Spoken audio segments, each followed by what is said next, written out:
Hello champions, welcome to Karavada. This is Ashish and we are solving vectors numericals from class 11 physics. Okay, so last 2 lecture से हम क्या कर रहे हैं, 2 to 3 lecture से हम न्यूमेरिकल सॉल्व कर रहे हैं रिगार्डिंग वेक्टर्स एंड रिजल्टेंट का फॉर्मूला हमने क्या किया है, यूज किया है। आज भी हम क्या करेंगे, इस फॉर्मूले से रिलेटेड आपको क्या करेंगे, क्वेश्चन सॉल्व करवाएंगे, जिससे आपका जो फिजिक्स का न्यूमेरिकल जो डर है वो क्या हो जाए, गायब हो जाए। ओके, और उसकी थ्योरी और कॉन्सेप्ट क्या हो जाए, अच्छे से क्लियर हो जाए। So without wasting time let's start. Question number 1. What is question number 1? Question number 1 is a particle has a displacement of 12 meter due east and 5 meter due north. एक particle है जिसका डिस्प्लेसमेंट गिवन है कितना, 12 meter due east. तो east की तरफ कितना है, 12 मीटर है ना, and 5 meter due north, 5 meter कितना है, ड्यू नॉर्थ की तरफ है। ये हमारा नॉर्थ हो गया, ये हमारा क्या हो गया, 5 मीटर हो गया, ठीक। And finally 6 meter vertically upward, find the magnitude of the sum of finally displacements. तो हमको क्या करना है, हमको फाइनली क्या करना है, मैग्नीट्यूड फाइंड आउट करना है, ठीक है, रिजल्टेंट फाइंड आउट करना है। सबसे पहले हमको क्या दिया हुआ है, ईस्ट और नॉर्थ का दिया हुआ है, और एक क्या हुआ है, वर्टिकली अपवर्ड, मतलब इधर z एक्सिस में वर्टिकली अपवर्ड। कहां से, नॉर्थ के बाद वो क्या कर रहा है, वर्टिकली अपवर्ड इधर आ रहा है, कितना आ रहा है, 6 मीटर आ रहा है। तो इसको वर्टिकली अपवर्ड को हम ऐसे तो ड्रॉ नहीं कर सकते, इसलिए हम क्या करेंगे, यहाँ पे ऐसे ड्रॉ करेंगे, जिसका एंगल हम यहाँ पे क्या लिख देंगे, 90 डिग्री लिख देंगे, ठीक है। अब हमको पता है कि ट्राइंगल लॉ क्या बोलता है, कि ट्राइंगल लॉ ये बोलता है कि दो वेक्टर्स जो है वो क्या होने चाहिए, सेम ऑर्डर में होनी चाहिए, और उनका जो रिजल्टेंट है वो क्या होना चाहिए, ऑपोजिट ऑर्डर में होना चाहिए। तो इनका रिजल्टेंट ये हुआ है ना। और फिर सबसे पहले हम क्या करते हैं, ईस्ट और नॉर्थ का रिजल्टेंट फाइंड आउट करते हैं। तो रिजल्टेंट का फॉर्मूला क्या होगा, 90 डिग्री है बच्चों। तो 90 डिग्री के लिए फॉर्मूला मैं बताया, R square is equal to क्या होता है, R square is equal to A square plus B square होता है ना। तो r is equal to root over a की वैल्यू कितनी है, 12 स्क्वायर प्लस 5 स्क्वायर। तो r इज इक्वल टू कितना आ जाएगा, 144 प्लस 25।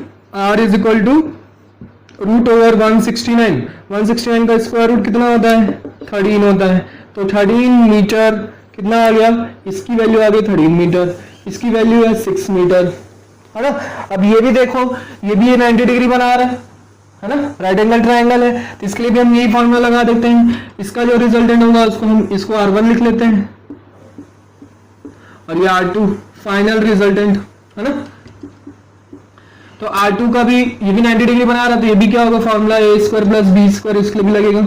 तो R2 is equal to, sorry यहाँ पे रूट लग जाएगा, रूट ओवर a स्क्वायर मतलब 13 स्क्वायर प्लस 6 स्क्वायर, है ना। R2 इज इक्वल टू कितना आ जाएगा, 169 प्लस 6 का स्क्वायर कितना होता है, 36। तो 169 और 36 कितना होगा, 9 plus 6 5, and 1 carry, 1 plus 6 7, 0 1 carry 2, 205 आया, ठीक है। कितना आएगा, 205 आएगा।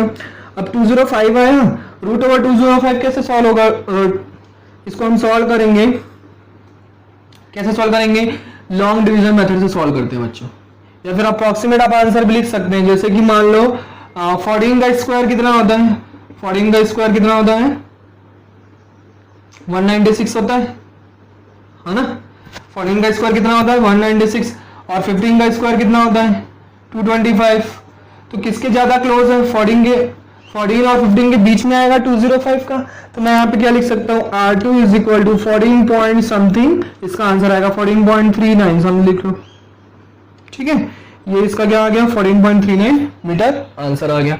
तो ये जो बोल रहा है, क्वेश्चन को आपको ध्यान से समझना है बच्चों, कि क्वेश्चन क्या बोल रहा है कि पहले वो ईस्ट डायरेक्शन में जा रहा है, फिर नॉर्थ डायरेक्शन में जा रहा है, देन वो वर्टिकली अपवर्ड आ रहा है। तो वर्टिकली अपवर्ड मतलब z एक्सिस में आ रहा है, ठीक है, 3 डायमेंशनल। क्लियर है बच्चों। तो उनका रिजल्टेंट का आंसर आएगा 14 पॉइंट समथिंग आंसर आएगा। 39 लिखो, 32 लिखो, 35 लिखो, अप्रॉक्सीमेट आप आंसर लिख सकते हैं। ठीक है, और ऑप्शन दिया रहेगा तो आप अप्रोक्सीमेट आंसर उसका क्या करोगे, देख के टिक भी कर सकते हो। क्लियर है बच्चों? नेक्स्ट क्वेश्चन,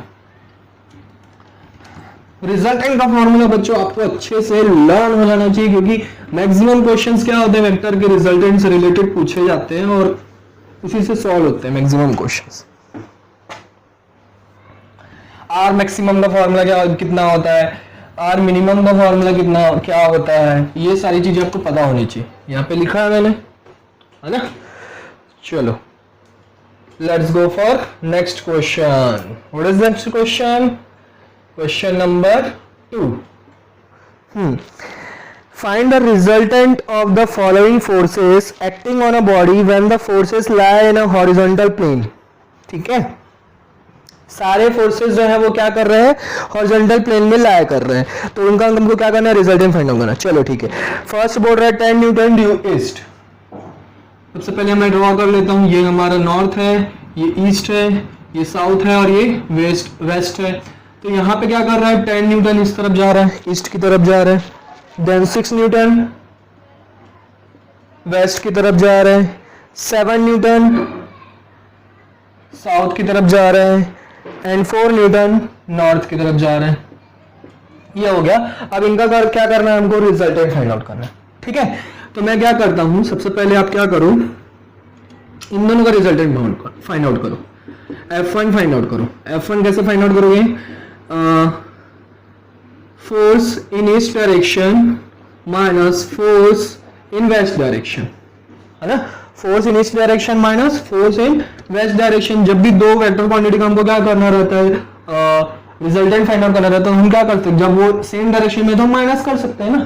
तो ये 10 न्यूटन ज्यादा बड़ा है 6 न्यूटन से, तो इसलिए मैं क्या कर रहा हूँ, ईस्ट से वेस्ट को माइनस कर रहा हूँ, क्योंकि क्या हो रहा है, इधर 10 न्यूटन ज्यादा फोर्स अप्लाई हो रहा है, ज्यादा क्वांटिटी का फोर्स अप्लाई हो रहा है, तो पार्टिकल जो है, ऑब्जेक्ट जो है वो क्या करेगा, इसी डायरेक्शन में जाएगा, भले इधर 6 न्यूटन हो रहा है, तो इधर कितना 4 न्यूटन ज्यादा अप्लाई हो रहा है, कितना आएगा आपका, आएगा 10 माइनस 6 4 न्यूटन।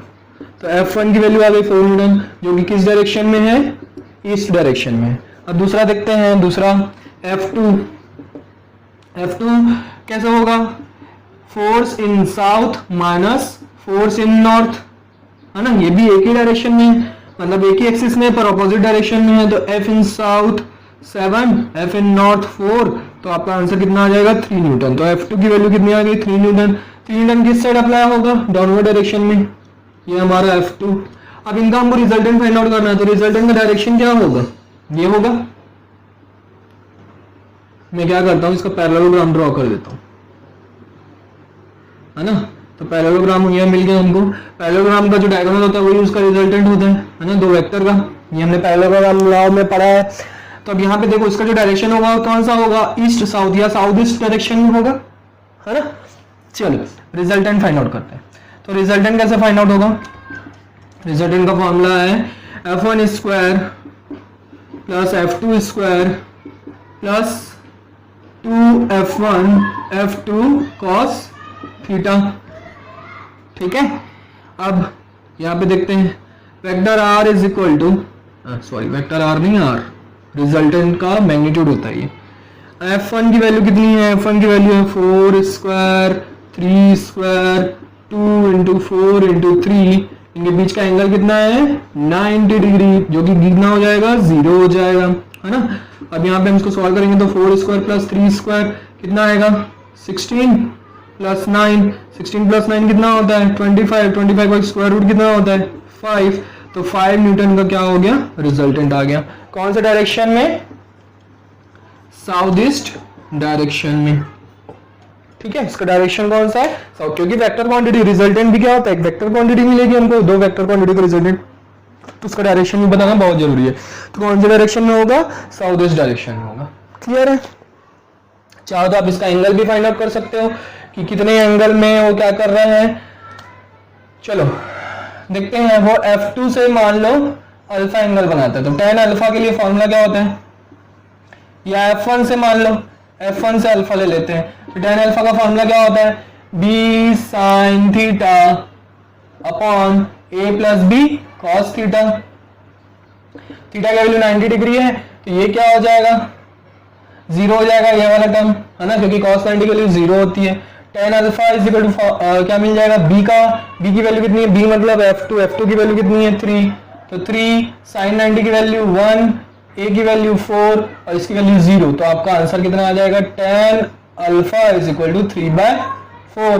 तो अल्फा इज इक्वल टू कितना आ जाएगा, 37 डिग्री हो जाएगा।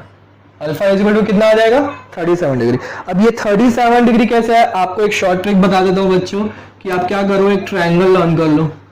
जब ये क्या होता है 37 डिग्री का होता है, तो ये होता है इसका परपेंडिकुलर जो होता है वो 3 होता है, और बेस कितना होता है 4, और हाइपोटेन्यूज कितना होता है 5। तो 3, 4, 5 का ये 37 डिग्री का क्या होता है, रिलेशन होता है। और अगर हमको यहाँ पे 57 डिग्री दिया है, 57 डिग्री, सॉरी 57 बोलो, 53 डिग्री दिया हुआ है, तो ये क्या हो जाएगा 4, ये हो जाएगा 3 और ये हो जाएगा 5। तो आपको एक चीज लर्न कर लो, 37 डिग्री का लर्न कर लो, 3, 4, 5, उसका जस्ट ऑपोजिट 4 और 3 को क्या कर देना, रेसिप्रोकल कर देना, उल्टा कर देना, 4 उधर 3 इधर, तो 53 डिग्री के लिए हो जाएगा। तो यहाँ पे हमको क्या मिल रहा है, tan alpha is equal to 3/4 मिल रहा है, 3/4 मतलब परपेंडिकुलर अपॉन बेस, तो अल्फा इज इक्वल टू कितना हो जाएगा, 37 डिग्री हो जाएगा। क्लियर है, तो 37 degree in south east direction. Okay, next question number 3।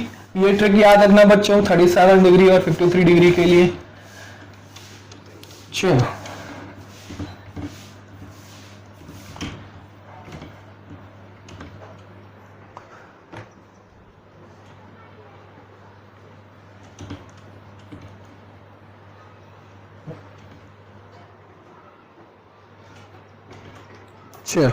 Next question करें, क्वेश्चन नंबर 3।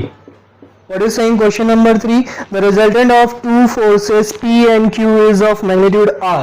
दो forces हैं vector P and vector Q, इनका resultant given है कितना हमको, R given है, ठीक है। Show that if P is double, Q remaining unaltered, then the new resultant will be of magnitude. तो अगर मैं क्या करूं, P का मैग्नीट्यूड कितना कर दूं, डबल कर दूं, P dash is equal to क्या कर दूं, डबल कर दूं, तो इसका जो रिजल्टेंट है वो कितना हो जा रहा है, रिजल्टेंट हो जा रहा है, मतलब R dash is equal to हो जा रहा है 2p square plus 2r square minus q square. तो ये हमको क्या करना है, प्रूफ करना है, प्रूफ दैट,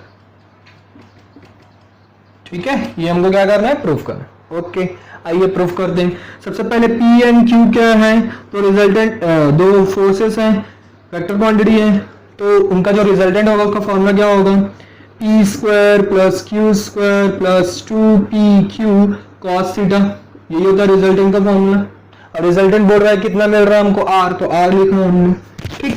अब मैं क्या करूं, दोनों तरफ स्क्वायर कर दूं, तो इधर हो जाएगा R स्क्वायर, इधर हो जाएगा P square plus Q square plus 2PQ cos theta, है ना।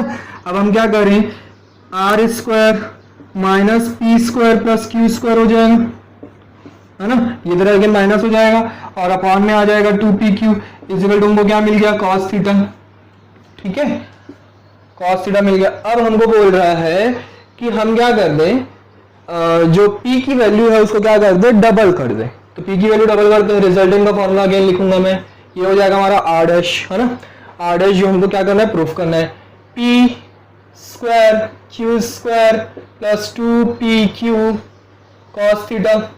अब यहाँ पे क्या बोल रहा है कि P जो है वो चेंज हो रहा है और Q रिमेन अनचेंज्ड है, ठीक है, तो इसलिए मैं P डैश कर देता हूँ यहाँ पे, और Q को एज इट इज रहने देता हूँ, यहाँ पे P डैश कर देता हूँ। तो यहाँ पे P डैश की वैल्यू कितनी है, P डैश की वैल्यू हमारी है 2p का whole square Q square 2 into 2PQ cos theta. Clear हो रहा है बच्चों यहाँ तक। अब यहाँ पे जो हमने cos थीटा का वैल्यू हमने फाइंड आउट की है, ये वाली, इसको मैं क्या करूंगा, यहाँ पे cos थीटा के प्लेस पे पुट करेंगे हम लोग। तो R dash is equal to क्या मिल जाएगा, 4p square plus Q square plus 4PQ cos theta की वैल्यू जो है यहाँ पे हम पुट करेंगे, तो इनटू करके R square minus P square minus Q square upon 2PQ PQ भी कैंसल आउट, 2 1 जा 2 2 जा 4, है ना, कैंसल आउट हो गया। तो आपको अंडर ब्रैकेट में क्या बच गया, 4p² plus q square plus 2r² minus 2p² minus 2q², ये हो गया। अब r' इज इक्वल टू हमको क्या मिल गया, 4p² और 2p² माइनस हो जाएगा तो कितना बचेगा, 2p² बचेगा, क्लियर है, प्लस 2r² और q² माइनस 2q² होगा तो कितना बचेगा, q²। यही हमको क्या करना था, प्रूफ करना था, हेंस प्रूव्ड।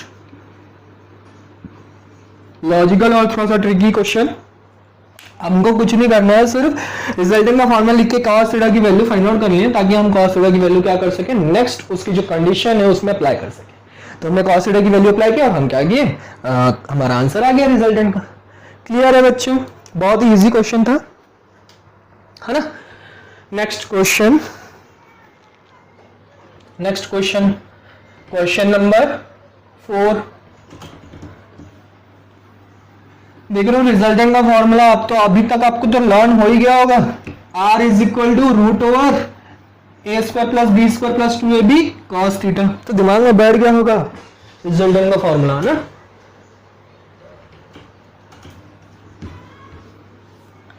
रिजल्टेंट का formula, question number 4, what is saying question number 4, question number 4 is saying establish following vector inequalities. Establish, ये एनसीईआरटी बुक का भी क्वेश्चन है, एनसीईआरटी बुक में भी आपको मिल जाएगा। क्या बोल रहा है कि एस्टैब्लिश करना है हमको फॉलोइंग वेक्टर इनइक्वालिटीज। सबसे पहले फर्स्ट बोल रहा है कि mod of vector A plus mod of vector B, mod of vector a plus vector b is less than equal to mod of vector a plus mod of vector b, ठीक है। Second वाला क्या बोल रहे हैं कि mod of vector a plus vector b, mod of vector a plus vector b, a plus b है कि माइनस है, प्लस है, mod of vector a plus mod of vector b is less than, ये भी less than है कि greater than है, greater than है, sorry, is greater than equal to mod of vector a minus mod of vector b, ये चीज बोल रहा है, ठीक है। तो इसके लिए हम सबसे पहले क्या करते हैं, हमारे पास क्या है, दो वेक्टर है, vector a and vector b, इनके बीच का एंगल जो है वो कितना है, थीटा है, ठीक है। ए और बी के बीच का एंगल कितना है, थीटा है। तो रिजल्टेंट का फॉर्मूला क्या होता है बच्चों, रिजल्टेंट का फॉर्मूला होता है a² plus b² plus 2ab cos theta, यही होता है। अब इसकी वैल्यू मैक्सिमम कब होगी, अच्छा ये r की जगह हम क्या लिख सकते हैं, mod of vector a plus vector b लिख सकते हैं, है ना। दो वेक्टर एडिशन का ही तो रिजल्टेंट हम फाइंड आउट करते हैं ना, और किसका फाइंड आउट करते हैं, उसी का तो रिजल्टेंट होता है। तो mod of vector a plus mod of vector a plus vector b का r की जगह हम लिख सकते हैं। तो अब यहाँ पे जो है इसकी मैक्सिमम वैल्यू कब होगी, mod of vector a plus mod of vector a plus vector b की मैक्सिमम वैल्यू कब होगी, जब cos theta is equal to कितना होगा, 1 होगा, मतलब थीटा इज इक्वल टू कितना होगा, 0 डिग्री होगा, तभी होगी उसकी मैक्सिमम वैल्यू। तो उसकी मैक्सिमम वैल्यू कितनी होगी, a² plus b² plus 2ab, है ना।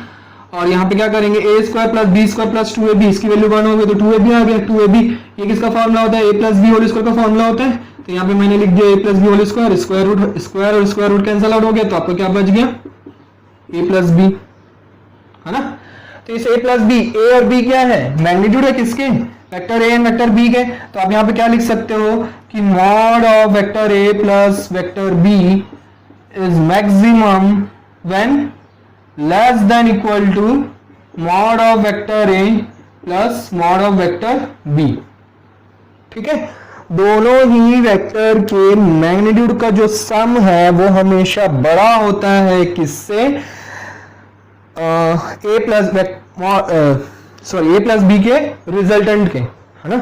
दो क्वांटिटी के रिजल्टेंट किससे क्या होता है, रिजल्टेंट की मैग्नीट्यूड से क्या होता है, बड़ा होता है, या तो उसकी इक्वल होता है, यही उसकी मैक्सिमम वैल्यू है। क्लियर है बच्चों। अब ये हमको रिलेशन मिल गया फर्स्ट वाला। सेकंड वाला देखते हैं। सेकंड वाले के लिए भी हमको क्या करना है, सेम फॉर्मूला लगाना है a प्लस बी का। तो a प्लस बी का मैक्सिमम अब यहाँ पे क्या बोल रहा है, ये ग्रेटर देन है ना, ग्रेटर देन है, तो a माइनस बी कब मिलता है बच्चों, जब हम क्या करते हैं cos थीटा की वैल्यू क्या आती है -1 and theta is equal to 180 degree. Theta की वैल्यू कब होगी, कितनी होगी, 180 डिग्री होगी, तभी cos थीटा की वैल्यू -1 मिलेगी, है ना। तो यहाँ पे हम पुट करते हैं, तो r मतलब mod of vector a plus mod of vector b is equal to, sorry mod of vector a plus vector b is equal to हमको क्या मिलेगा, root over a square plus b square -2ab मिलेगा। -2ab कब मिलेगा, जब a minus B whole square, -2ab कब मिलेगा, जब cos थीटा की वैल्यू क्या होगी, -1 होगी। इस फॉर्मूले में cos थीटा की वैल्यू -1 पुट करेंगे तो -2ab मिलेगा। समझ में आ रहा है, कब मिलेगी -1, जब थीटा की वैल्यू क्या होगी, 180 डिग्री होगी, मतलब दोनों ही क्या होंगे, ऑपोजिट डायरेक्शन में होंगे, तभी 180 डिग्री होगा। अब a square plus b square -2b किसका फॉर्मूला होता है, a minus B whole square का, तो मैंने यहाँ पे लिख दिया a माइनस बी, है ना। तो हमको फॉर्मूला क्या मिल गया, हमको फॉर्मूला मिल गया कि vector a mod of vector a plus vector b is greater than equal to mod of a vector a and mod of vector b। ये a और जो है किसका है, मॉड ऑफ वेक्टर a का मैग्नीट्यूड ही तो है, तो a लिखो या मॉड ऑफ वेक्टर a लिखो, both are same thing. Clear हो रहा है, सॉरी प्लस नहीं, यहाँ पे क्या आएगा माइनस। आप खुद ही सोचो कि उनका रिजल्टेंट जो है वो क्या मिलेगा, ज्यादा मिलेगा, क्योंकि यहाँ पे माइनस हो रहा है, तो रिजल्टेंट या तो बड़ा होगा या तो उसके इक्वल होगा, और अगर प्लस होगा तो या तो उसके छोटा होगा या तो उससे उसके बराबर होगा। समझ में आ रहा है, तो ये भी एक आप फॉर्मूला लर्न कर सकते हैं। ये एनसीईआरटी का क्वेश्चन है, इसमें आपको प्रूफ करने को आ सकते हैं। ये फॉर्मूला मिल गया हमको कि a प्लस बी जो है वो क्या होता है, उसका जो मैग्नीट्यूड होता है रिजल्टेंट का, वो हमेशा लेस देन इक्वल टू होता है किसके, दोनों ही वेक्टर के मैग्नीट्यूड के सम के, है ना। और दोनों ही वेक्टर के मैग्नीट्यूड के क्या होता है, डिफरेंस वो क्या होता है, या तो ग्रेटर देन होता है या तो इक्वल टू होता है, कौन, रिजल्टेंट। क्लियर है, पक्का, नोट डाउन। ठीक, नेक्स्ट क्वेश्चन की ओर बढ़ते हैं, question number 5। What is saying question number 5?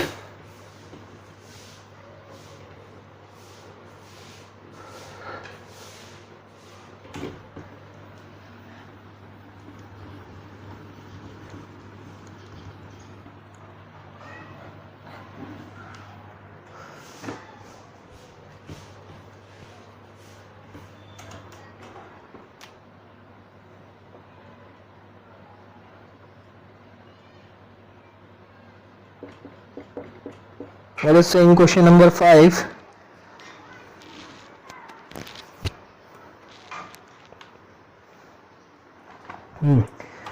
A motorboat is racing towards north at 25 km per hour and the water current in that region is 10 km per hour in the direction 60 degree east of south.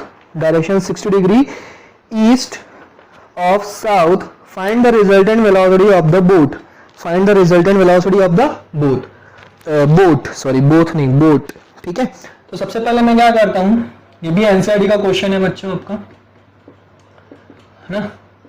NCERT के question भी क्या होते जा रहे हैं, हमारे cover होते जा रहे हैं। ठीक है, तो सबसे पहले मैं यहाँ पे लिखता हूँ velocity of boat is equal to VB, vector quantity है। Velocity of water current, water current क्या होता है बच्चों, वाटर की लहर को बोलते हैं, है ना। तो वी सी लिख लेते हैं, ठीक है, जिसको आप वेव्स भी बोल सकते हैं। अब ये बोल रहा है कि motor boat is towards north at 25 kilometre per our.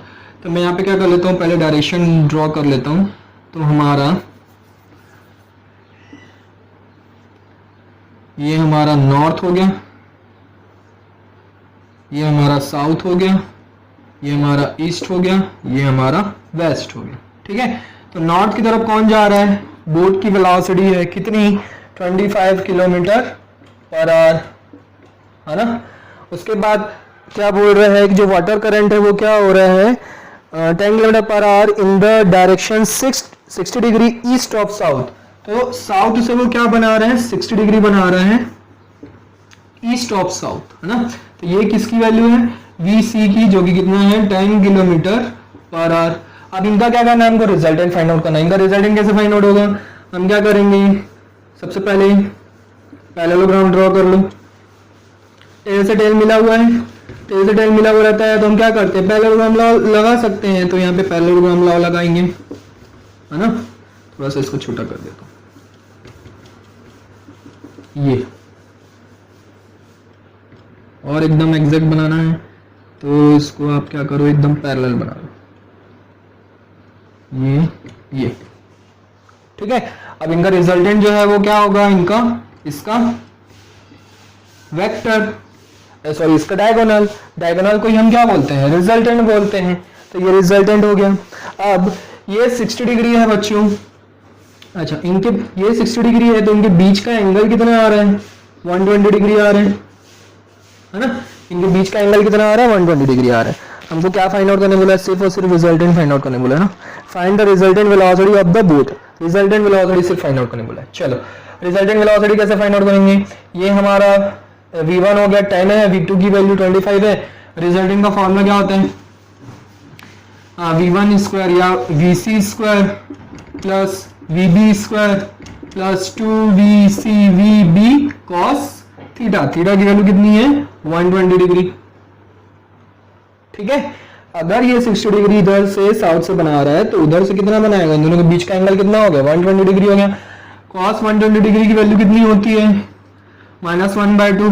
अच्छा vc की वैल्यू कितनी है, 10 का स्क्वायर, vb की वैल्यू कितनी है 25 का square plus 2 into 10 into 25 into -1/2, है ना।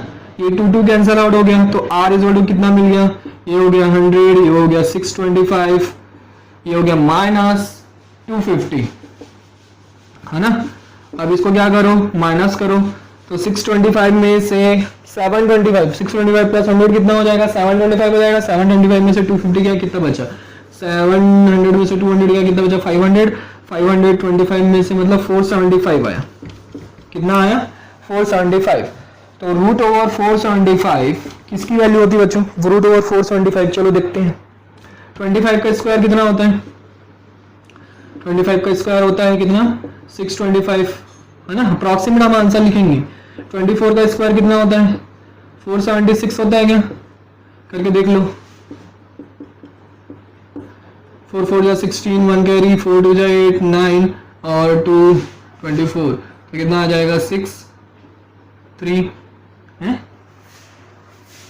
4 4 जा 16, 1 कैरी, 4 2 जा 8 और 9, 2 4 जा 8 है, सॉरी, हाँ वही तो मैं बोलूँ।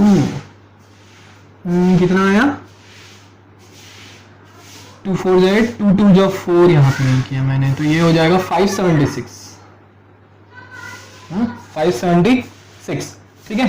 24 का स्क्वायर जो होता है वो कितना होता है 576, हमारा कितना है 475। और नीचे चले जाओ, 23 का स्क्वायर करके देखो, 23 का स्क्वायर करेंगे कितना आएगा, 3 3 जा 9, 3 2 एंड 22 जा 46, तो 9 6 12 1 529, ये 529 आ रहा है। और नीचे चले जाओ, 21 का स्क्वायर आएगा शायद, 21 का स्क्वायर कितना होता है 441 होता है ना। 21 का स्क्वायर करके देख लो, वही मिलेगा 441 एंड 121 एंड 2 1 2 एंड हाँ 441 होगा, ठीक है। 22 का स्क्वायर करके देखते हैं, 22 इंटू 22 कितना होगा, 2 2 जा 4, 2 2 जा 4, 44 44 कितना आएगा 484, 484 क्या हो जाएगा, ज्यादा हो जाएगा, हमारा कितना हो जाएगा 22, तो 22 पॉइंट समथिंग किसके क्लोज है, 484 के क्लोज है, तो 22 पॉइंट समथिंग 9 लिख दो, 0.9, है ना।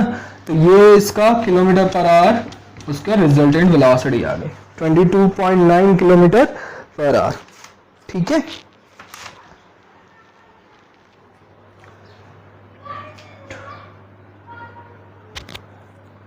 सॉरी 22 नहीं 21 होगा, क्योंकि यहाँ पे देखो 21 का स्क्वायर कितना हो रहा है 441, इससे कम हो रहा है, और 22 का स्क्वायर 484 इससे ज्यादा हो रहा है, तो इसलिए हम क्या लिखेंगे 21 पॉइंट समथिंग लिखेंगे, क्योंकि वो क्लोज है किसके 484 के, तो 21.8 लिख दो या 9 लिख दो, 8 लिख दो, ठीक है। तो 21.8 किलोमीटर पर आवर ये इसकी क्या हो गई, रिजल्टेंट वेलोसिटी हो गई। क्लियर है बच्चों, बन जाएगा। थोड़ा सा हमको रूट निकालने में थोड़ा सा कैलकुलेशन हो गया, अदरवाइज क्वेश्चन तो बहुत इजी है ना। तो अप्रोक्सीमेट वैल्यू हम लिख सकते हैं। तो ये हो गया बच्चों, ये न्यूमेरिकल्स हो गए आपके रिलेटेड टू रिजल्टेंट, है ना। आज के लेक्चर में हमने कितने सॉल्व किए, 5 न्यूमेरिकल सॉल्व किए, जो कि एनसीईआरटी से भी कवर किया हमने क्वेश्चंस को। तो ऐसे ही मैं चाहूंगा कि आप प्रैक्टिस करते रहो और ये फॉर्मूले और कॉन्सेप्ट को क्या करो, दिमाग में अच्छे से बैठा लो, ताकि आपको क्या हो जाए, आपका कॉन्सेप्ट बहुत अच्छा हो जाए और फिजिक्स आपके लिए क्या हो जाए, इजी हो जाए। ठीक है। और भी एक चीज मैंने न्यू चीज आपको बताई आज की, एक हम क्या करेंगे, राइट एंगल ट्रायंगल बनाएंगे, 3 परपेंडिकुलर में 3 एंड बेस में 4 और हाइपोटेन्यूज 5 होगा, तो उसका एंगल कितना होगा, 37 डिग्री होगा। ठीक है। और अगर हम क्या करते हैं, 4 को परपेंडिकुलर ले जाते हैं और बेस को 3 बना लेते हैं, 5 एज इट इज रहने देते हैं, तो वो किसका एंगल कितना हो जाएगा, 57 डिग्री हो जाएगा, सॉरी 53 डिग्री हो जाएगा। समझ में आया। तो 53 डिग्री के लिए और 37 डिग्री के लिए आपको बेसिक कॉन्सेप्ट आपके दिमाग में बैठ गया, तो वो आप ट्रिक याद रखेंगे। ओके चैंपियंस, प्रैक्टिस करते रहो, डाउट्स निकालते रहो और भेजते रहो, कम ऑन भेजते रहो। Okay champions, bye bye, take care, see you in the next lecture.